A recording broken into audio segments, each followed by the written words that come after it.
pembelajaran yang berkesadaran, bermakna dan menggembirakan.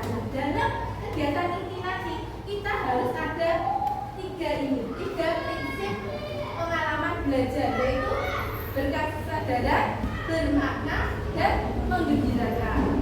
Selanjutnya, merancang tahapan pembelajaran dengan langkah-langkah kegiatan awal dan inti dan penutup. Yang C, mendeskripsikan pengalaman belajar, memahami, mengaplikasi, dan merefleksi. Nah, ini juga nanti masuk ke dalam langkah-langkah kegiatan inti, maksudnya kegiatan inti. Okay? Terus yang keempat, asesmen. Yang A, asesmen pada awal pembelajaran. Nah, ini biasanya format dan seperti itu. Terus asesmen pada proses pembelajaran. Nah, kalau awal itu biasanya kita kasih pertanyaan pemantik di awal pembelajaran. Lalu kalau pada proses pembelajaran kita apa biasanya? Kalau pada proses pembelajaran? Nah, KKTD itu masuk ke dalam proses pembelajaran. Kerja kelompok itu masuk ke dalam pembelajaran. Asesmen pada akhir pembelajaran apa? Akhir pembelajaran. Setelah soal. Nah, ini tenggat soal atau yang biasanya evaluasi individu. Ini maksudnya ke asesmen pada akhir pembelajaran. Nah, dalam penyusun NPM kita harus ingat 3P. Apa itu 3P? Formasi. Nah, ini formasinya dalam RPM. 8 yaitu profil lulusan. Ya, 8 profil lulusan, yaitu seperti yang ada di gambar ini 8. Yang pertama, keimanan dan ketakwaan terhadap Tuhan Yang Maha Esa. Kedua, kewargaan. Ketiga, kenalan kritis. Keempat, kreativitas. 5, kolaborasi. 6, kemandirian. 7, kesehatan. 8, komunikasi. Nah, kita nanti pilih mana yang paling cocok dengan apa yang akan kita ajarkan. Lalu harus gimana? Ini pasti, ini harus ada. Ya. Ketiga, prinsip pembelajaran tadi berkesadaran, bermakna, menggembirakan. Jadi apa yang kita lakukan dalam pembelajaran itu harus berkesadaran, bermakna, dan menggembirakan. 3, pengalaman belajar. Yang pertama, memahami. Kedua, mengaplikasi. Ketiga, merefleksi. Keempat, kerangka pembelajaran. Yang pertama tadi praktik pedagogis. Kedua, kemitraan pembelajaran. Ketiga, lingkungan belajar. Keempat, pemanfaatan teknologi. Dan ini contoh RPP yang saya buat kemarin untuk video.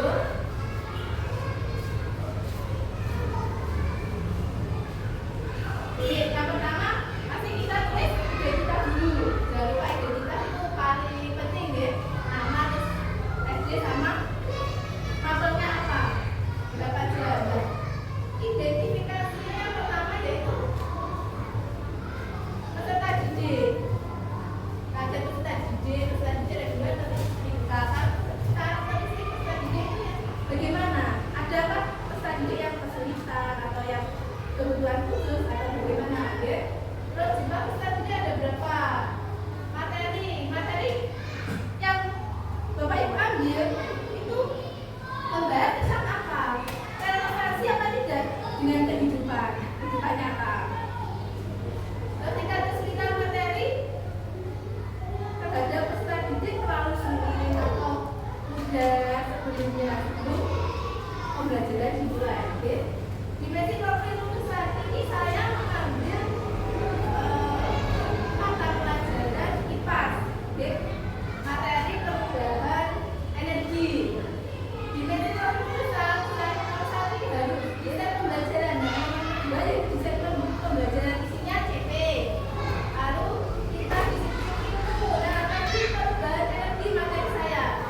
ibu guru pakai itu apa? PJDL atau PBL, kooperatif learning, pendekatan pembelajaran tadi apa?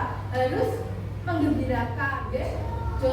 Joyful learning, meaningful learning dan kalau elemen ketiga pengalaman belajar. Pengalaman belajar kegiatan ini, kegiatan semua ini harus ada berkesadaran, bermakna, menggembirakan. Perbanyak ya sih sebetulnya tidak banyak cuma hanya kesadaran, menggembirakan, bermakna, ya. Doa, terus kehadiran. Nah ini nanti lagu kemarin kan lagunya itu harus mengenai kebangsaan.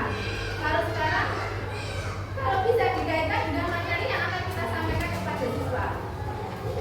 Tadi saya baca di situ kan ada gerakan manusia mengayuh. Nah itu kan ada apa energinya menjadi gerakan. Ibu akan ada setting atau pertanyaan menarik ini bisa masuk ke dalam asesmen awal pembelajaran. Setelah itu menyampaikan TP dan kesepakatan kelas ini juga harus ada kesepakatan. Lalu selanjutnya kegiatan ini.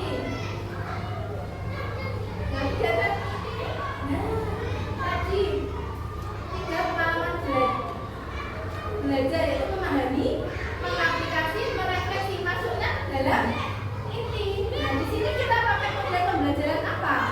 Ini saya pakai PJDL.